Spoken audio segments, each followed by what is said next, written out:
Hello everyone, this is Marcy and welcome back to another video. Today we're going to be talking about Halosrovi. Halosrovi is a personal conlang of mine and is a revamp of an older personal conlang, Galosrovi.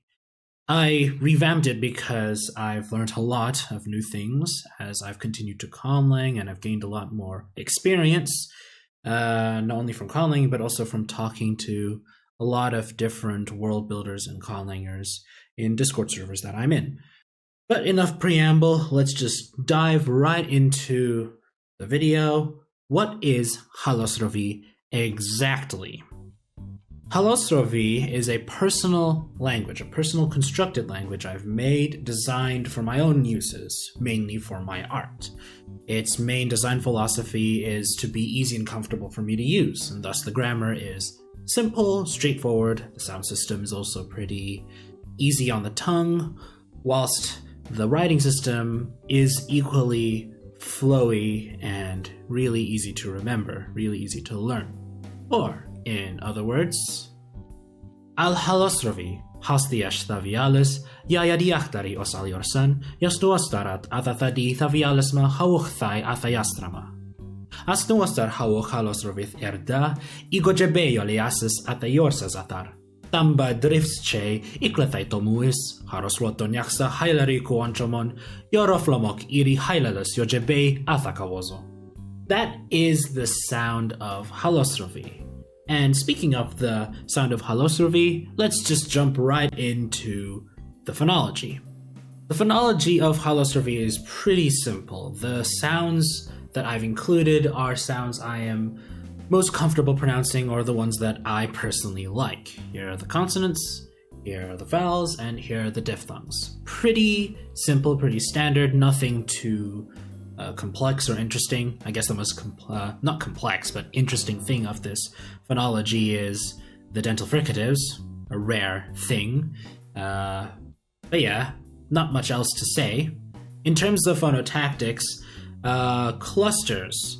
3 consonants are allowed to start a word initially, and 2 consonants, or a 2-consonant cluster is permitted basically elsewhere. A syllable is allowed to contain at least, or no, at most, 2 consonants on the onset and the coda, leading to a lot of pretty complex syllables in Halosrovi. But I wouldn't say it's like Georgian or anything. There is no fixed stress on any of the words. Stress isn't really something defined on a word either. Stress in Halosrovi is something that you're supposed to kind of feel for. You don't really need any rules for it, and it doesn't have too big a role in the language, I'd say. Not a lot of lexical distinctions, like the difference between present versus present. Overall, there is a good amount of wiggle room in the places that allow wiggle room. I know that the sibilant sounds right there around the alveolar and post-alveolar sections of the phonology are particularly interesting to, I guess, differentiate, but it's still pretty fluid in how one pronounces it, with stress and the allophony that occurs on certain sounds. The phonology is romanized using these set of letters. I also included the apostrophe in my romanization. It's to distinguish the digraphs of SH, ZH, and TH with the clustering of TH, SH, and ZH, because that might actually happen. The most well-known part of Galosrovi, and to an extent Halosrovi, would have to be Roflomokvi, the alphabet that I use for this language. It is very recognizable to people within my community and to some of you out there because it is basically Galosrovi's old alphabet. I just added a few new letters to accommodate for the new sounds that this phonology has. I've mentioned previously in an old video, but I'm going to hopefully make a new video about Roflomokvi in the future, but the inspiration for the letters and the design, the overall visual aesthetic, comes from Arabic, Georgian Kartuli, and the Tengwar, or the Elvish Tolkien writing system. A lot of people really do say at first glance that this looks like Arabic or Tolkien if they're a massive nerd. But back onto the design of this orthography, I've designed these letters to be recognizable to me. If you compare Roflomokvi at the bottom versus the Latin alphabet at the top, you could kind of see a correlation between the two alphabets. Aside from that, it's also pretty fluid to write. It's not too uncomfortable to just scribble and let your hand flow across the page. And by far the most important for me is that related sounds have related letters. If you're a linguist, you could kind of pinpoint particular bits and bobs, some of the related sounds on the IPA and the phonology to the related design of each letter I have here on the alphabet. All right, we've done the phonology, we've done its writing system. Now let's tackle grammar. And what better way to start grammar than with syntax? It is an SVO language and is mostly head initial, so you would see prepositions, and a lot of the noun modifiers would go after the noun that they modify, except for numbers. Numbers can go either before or after the nouns. It's something that I think is a very European thing, like if you put 1 before, it just signifies the amount, versus if you put the number after, it signifies ordinality. I'm not sure if that's a word. It's kind of like, it's the difference between one book versus book one, that kind of stuff. And it is auxiliary lexical in terms of where the verbs get put together. Segueing over to noun morphology, we have noun, case, possessive as the overall shape of all of the connected noun morphology in Halosrovi. Starting with number, we have 4 numbers. We have the 0 number, the singular, the pockle, and the plural. I'm not quite sure what the technical term for the 0 number is. I'm guessing nullative, but I've tried to look around as best I can, and I couldn't really find any results on anything like it. It's like the German article kein. Like you say, kein Problem means no problem. But yeah, I don't know what it is technically. But let's give you an example. Say the word for lion. Saneta. Ze saneta, no lions. Sanetasa, some lions. And sanetarum, many lions. Some of you might wonder what's the difference between some lions and many lions, and maybe you could feel the difference, right? Some is like a small group of lions, like 2 or 3, a couple, whereas many lions is like an entire swimming pool of lions, for example. The main principle is that the pockle number, some, refers to perceptively countable amounts of that noun. Basically, can you count it on your fingers? If you look at it, you could kind of discern how many are there. Then that is basically what pockle is in this context. The plural refers to anything beyond that. If you can't count, like the amount of stars in the night sky, the amount of sand there is on a beach, that is the plural. And that basically wraps up number. So let's move on to case. We have 3 cases, or distinguished marked cases: the genitive, the dative, and the locative. The genitive deals with possession or relation.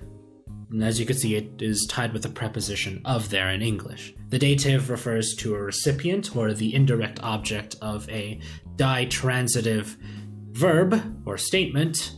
Think of I give you something. If I give you something, that you is in the dative in this case. If you have heard of German or familiar with German, then that probably rings a bell. And lastly, the locative. This marks the noun as a location for where the action is taking place.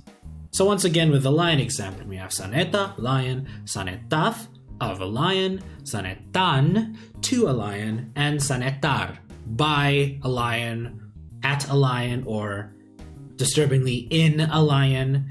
Context helps to clear out any ambiguity, and There are indeed prepositions that pair up with the dative and the locative for a finer meaning of what's being said. Putting that all together, we could come up with this simple small phrase, Leor zetonio sanetath, which means there are no sounds of lines, or there are no lion sounds. You can see the 0 number right there with ze, and we have the th at the end, which signifies correlation. It sounds of lion. Alright, I think you guys get the point. Now, I did mention that the possessive is also a part of the connected noun morphology list.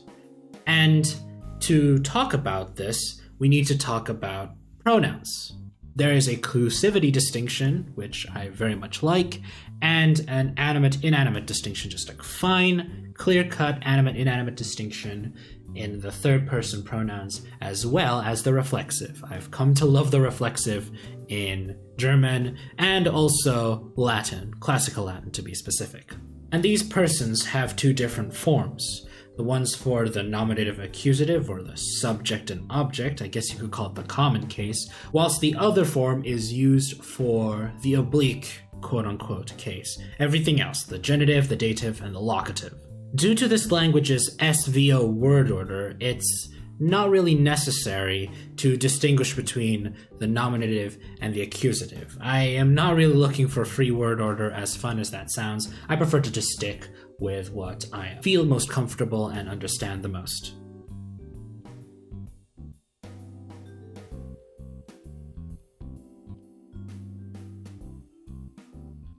Now, don't get me wrong. Now, let me be clear. Both of these forms can receive number marking. It's just that the pronouns on the latter half of the table are the only ones that can receive case marking. For example, borum brothamum. You all are viewers. Once again, using the plural affix right there. As you can see that both of this, in fact, that borum bit at the very end, that is in that nominative accusative form. As opposed to this example, vi wothach baunum brofi. I am giving you a video. That baunum is the genitive, dative, locative form of the pronoun. So what do pronouns have to do with the possessive? Well, to mark the possessive, you just need to take the nominative accusative form of the pronoun and put it at the very back of the noun complex, past any adjectives, and it is also independent from case. Here are the examples. Faramma, their lover. Ma being the third person animate, as you can see, and it's completely gender neutral. The nouns in this language don't have any form of inherent gender. If you need to specify gender, there are affixes for that. But anyhow, their lover, faramma. Tribus faramathma, the hand of their lover. Tribus, which is the hand or a hand, and faramath, genitive with lover, and then ma is the possessive there.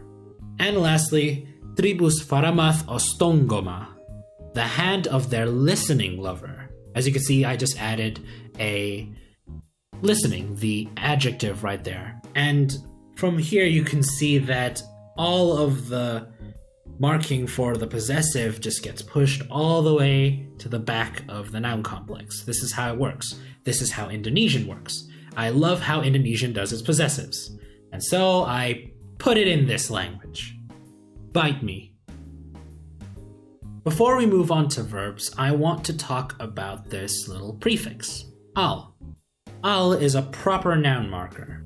Proper nouns include town names, street names, country names, names of planets, names of people, names of your dog, and this allows you to distinguish from common nouns that perhaps might exist already in Halosrovi, compared to, the proper nouns that you want to refer to. An example of this would be the word kora or kora. Kora in Halosrovi means heart, soul, or feelings. But kora can also be a person's name, like the avatar. So if you want to say Kora's heart, it would probably be best to say Kora al-Korath. Kora, the first one being the word for heart, and al-Korath marked with the name marker refers to Kor the person. It isn't necessary, it is completely optional to use this. You could just say Kora Korath, and it would technically also mean Korah's heart, because when you think about it, saying the heart's heart doesn't really make any sense without any context. This affix really relies on context to work.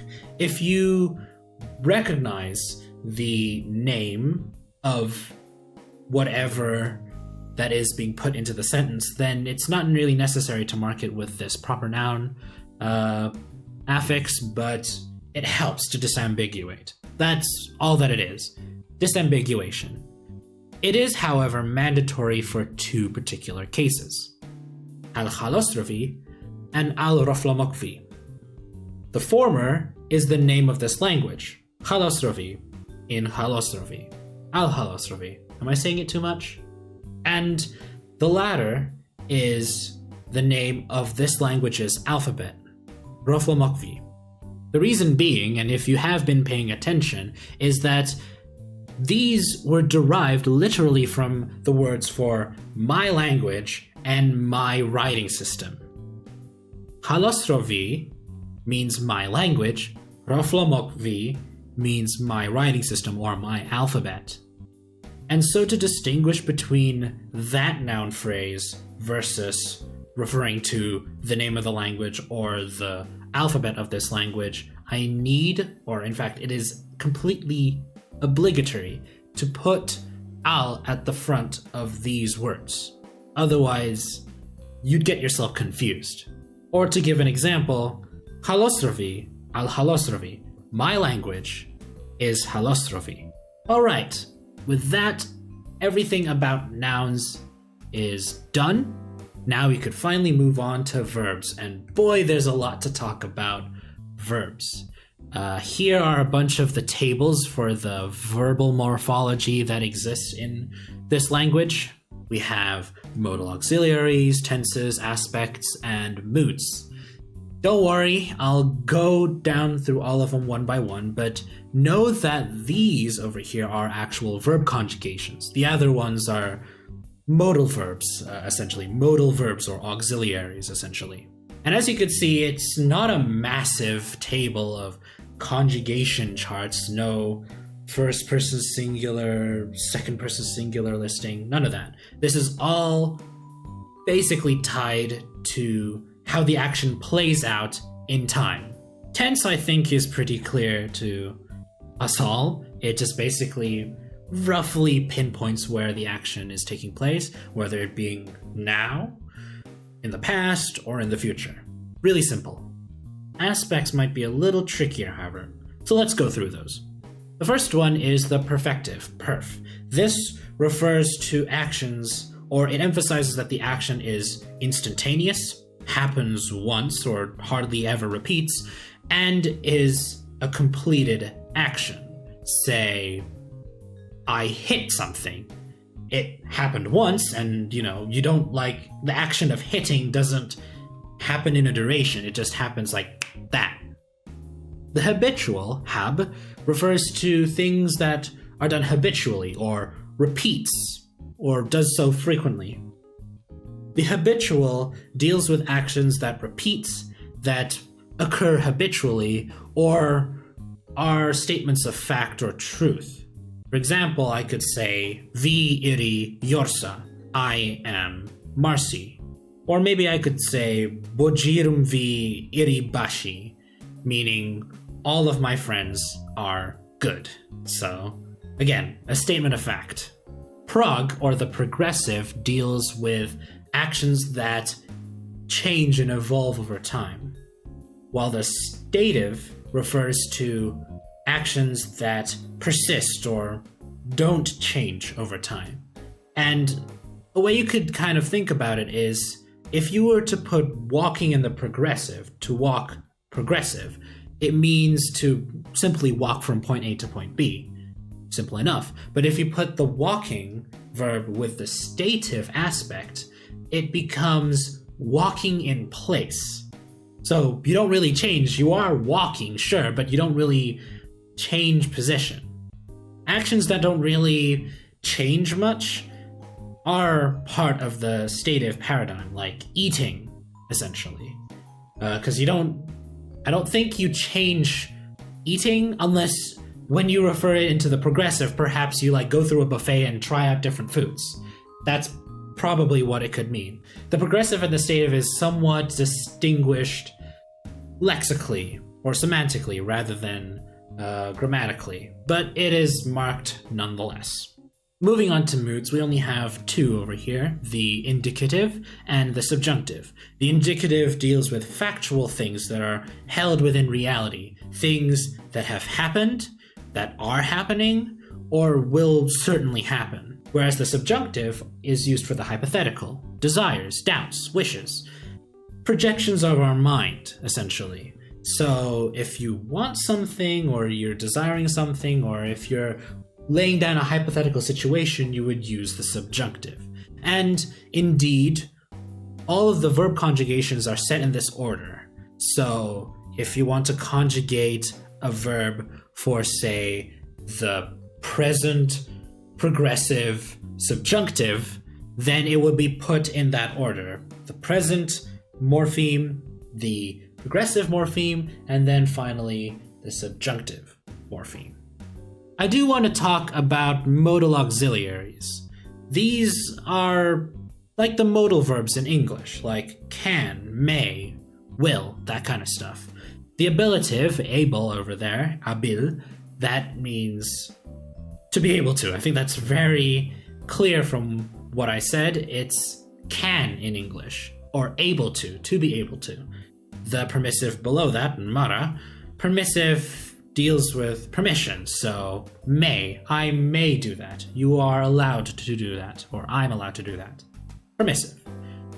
The obligative, shilo, that refers to things that are needed or necessary. You must do something, you need to do something. The obligative. And lastly, the gessive. This one just basically means let us, essentially. Let us or let him. Basically an order directed not at someone else. Not in the second person. It's directed to the first or the third person, essentially.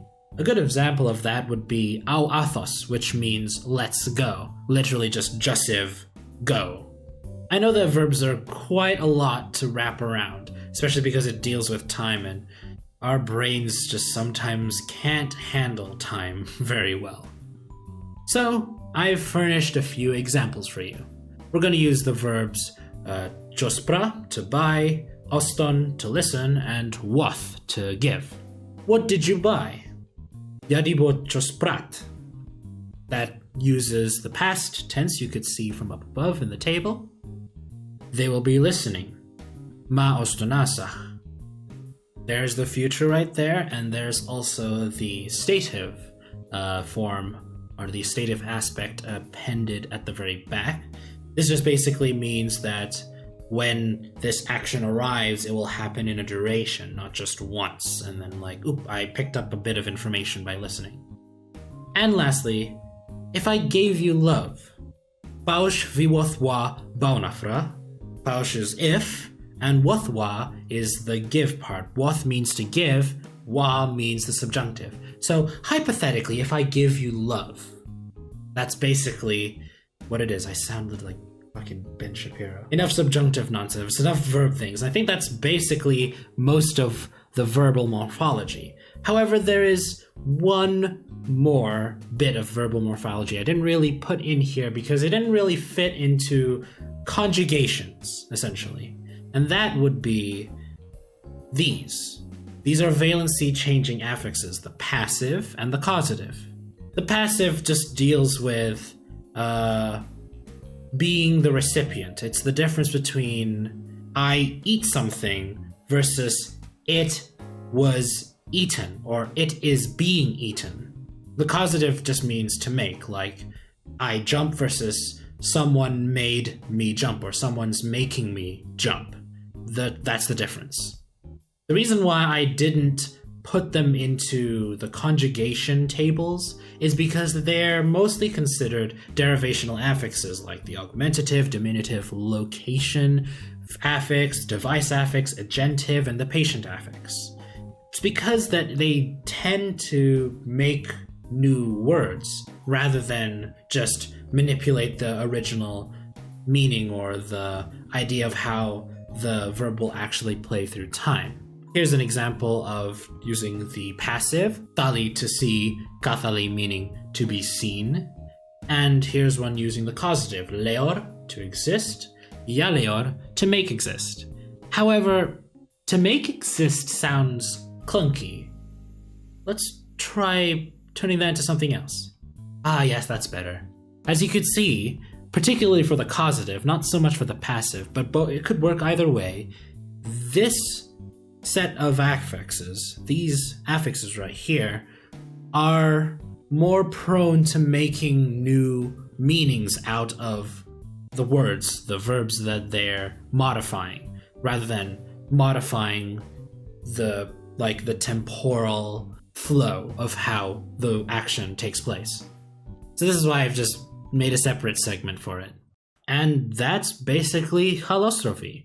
I wish I could go into more detail, but there's not a lot more to go on about. I've basically talked about the bulk of this language. The grammar, the noun morphology, the verb morphology, the phonology, and the orthography. A lot of offies in this video. I guess I could also mention about the spatio-temporal prepositions, the functional prepositions, the comparatives, the superlatives, and the question words.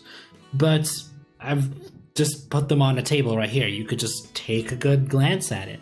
Because this language fundamentally isn't that complex and it doesn't have a lot going for it. It's just a nice, humble idea that I made for my own personal things, for my own personal reasons, and that I enjoy as a very simple side hobby that I come back to if I just feel like putting something in my drawing to spice it up or writing something in secrecy. I will potentially make videos about revamp or the number system or how I translate people names, yes, real life people names in the world into Halosrovi, like how my name is Yorsa in Halosrovi, not Marcy, although you could still use Marcy, it's just quote-unquote foreign. Again, most of this is just for fun, and a lot of it is just me having a blast with just making stuff in this language. The main core, the nucleus of this language has been already solidified and completed. The grammar, phonology, everything else. Right now it's just filling it up with words.